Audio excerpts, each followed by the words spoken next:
ഏതെങ്കിലും ഒരു വസ്തു അല്ലെങ്കിൽ ഏതെങ്കിലും ഒരു പദാർത്ഥം നാം കാണുന്നു, അത് ഉപയോഗിക്കുന്നതിലൂടെ നമ്മുടെ മനസ്സിന് സന്തോഷം കിട്ടുന്നുണ്ടെങ്കിൽ ആ സന്തോഷം നിലനിർത്തുവാൻ വേണ്ടി ആ വസ്തു വീണ്ടും വീണ്ടും കാണണമെന്നും ഉപയോഗിക്കണമെന്നും നമ്മുടെ മനസ്സ് വല്ലാതെ കൊതിക്കുന്നു. ആ പദാർത്ഥത്തെ വീണ്ടും കാണുകയും വീണ്ടും കിട്ടുകയും നാം ഉപയോഗിക്കുകയും ചെയ്യുമ്പോൾ ആ വസ്തുവിനോട് നമുക്ക് തോന്നുന്ന ഒന്നാണ് ലഹരി എന്ന് പറയുന്നത്. അതുകൊണ്ട് ജീവിതമാണ് ലഹരി, ജീവിതമാകണം ലഹരി.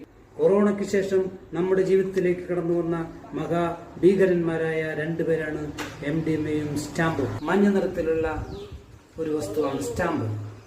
ഒരു രാജ്യത്തെ നശിപ്പിക്കണമെങ്കിൽ യന്ത്രത്തോപ്പുകളോ വെടിക്കോപ്പുകളോ പടക്കോപ്പുകളോ ഒന്നുമല്ല. ഇതുപോലുള്ള ഭീകരന്മാരെ നാട്ടിലേക്ക് കടത്തിവിടുമ്പോൾ തീർച്ചയായും നമ്മുടെ പുതിയ തലമുറ ഇത് സ്വീകരിക്കുകയും ആ ലഹരിക്കടിമപ്പെടുകയും ചെയ്താൽ ആ നാട് ആകെ തന്നെ നശിക്കുന്ന ഒരു അവസ്ഥയിലേക്ക് മാറും എന്നുള്ള കാര്യം ഇവിടെ ഞാൻ ഓർമ്മപ്പെടുത്തുകയാണ്. അതുകൊണ്ട് ജീവിതമാണ് ലഹരി, ജീവിതമാകണം ലഹരി. അതായിരിക്കട്ടെ നമ്മുടെ സന്ദേശം.